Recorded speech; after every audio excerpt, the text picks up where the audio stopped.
وصل على رسوله الكريم أما بعد أعوذ بالله من الشيطان الرجيم بسم الله الرحمن الرحيم رب اشرح لي صدري ويسر لي أمري واحلل عقدة من لساني يفقهوا قولي.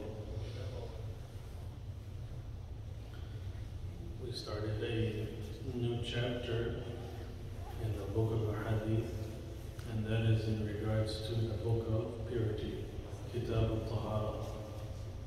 And last time we mentioned these are very elementary subjects and topics, but if we will notice that even grown adults have some reviewing to do. And we're just speaking in general, in society. We're not specifically speaking of anyone here, but in general in society, whether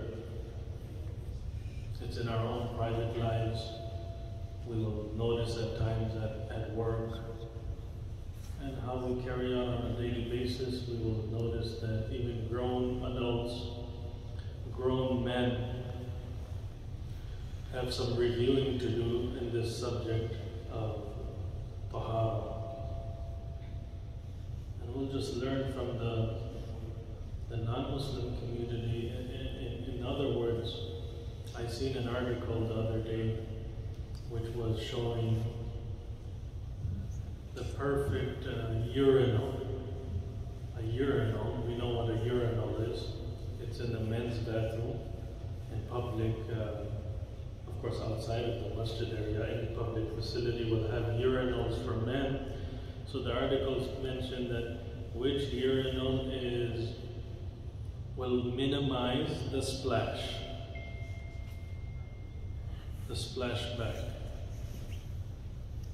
So the designers of these urinals know for a fact, 100%, that when a person stands to urinate, and they are urinating in this urinal, it is splashing back on their clothes.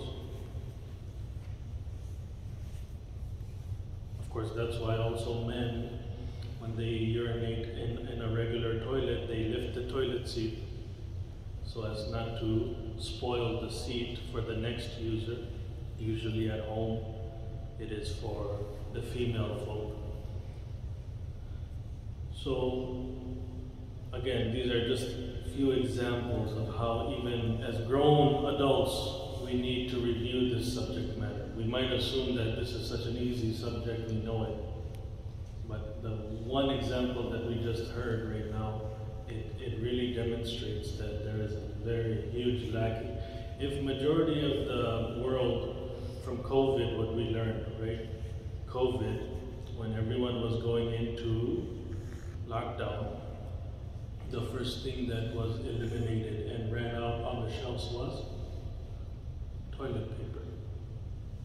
The entire world demonstrated, and especially the most advanced society in the world, America, demonstrated their dependence on toilet paper.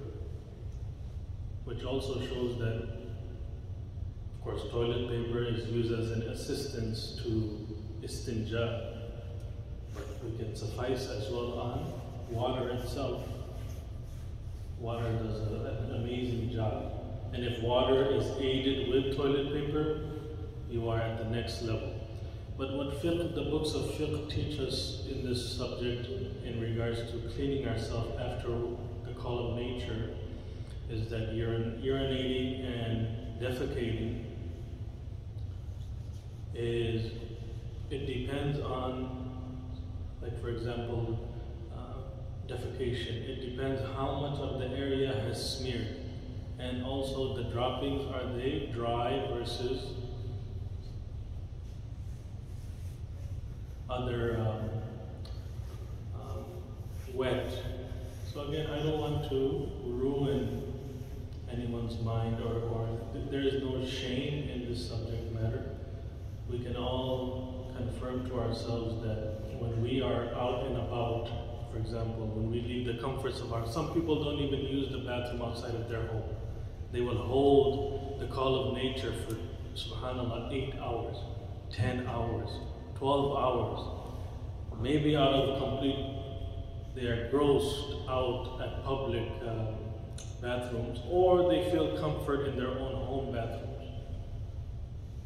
Some people have this in their mind that, you know what, I feel as if though if I use the public facility, I will be spoiled and I cannot offer salah until I take a shower. I've heard this as well.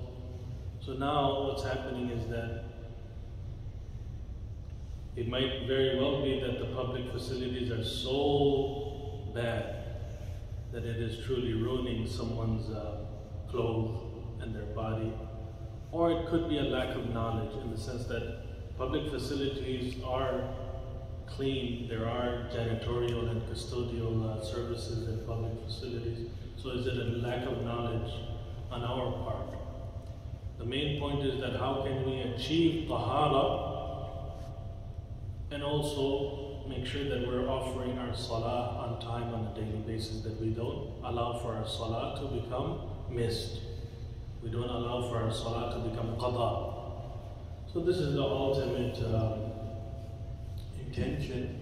And we mentioned how the books of the hadith, the books of fiqh, they have a certain a style, how the authors compiled these beautiful works, beautiful studies.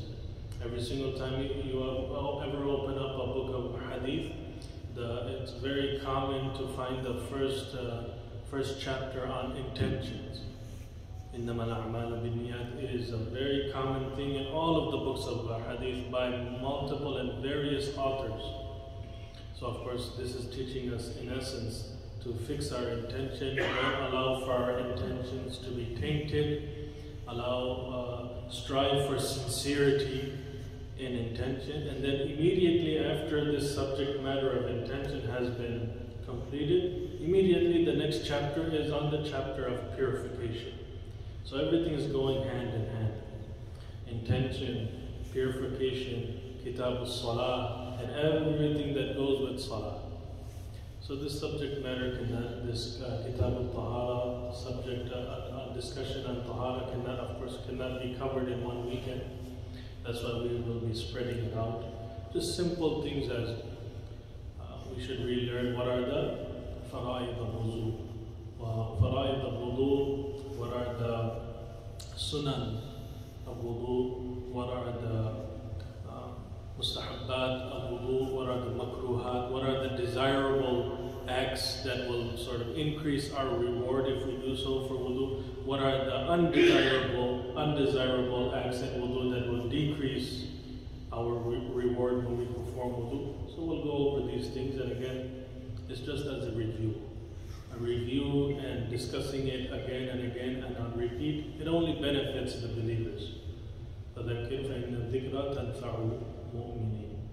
So inshallah, may Allah subhanahu wa ta'ala give us that ability, and inshallah let us all proceed to the social hall for the breakfast, inshallah. وآخر دعوانا الحمد لله.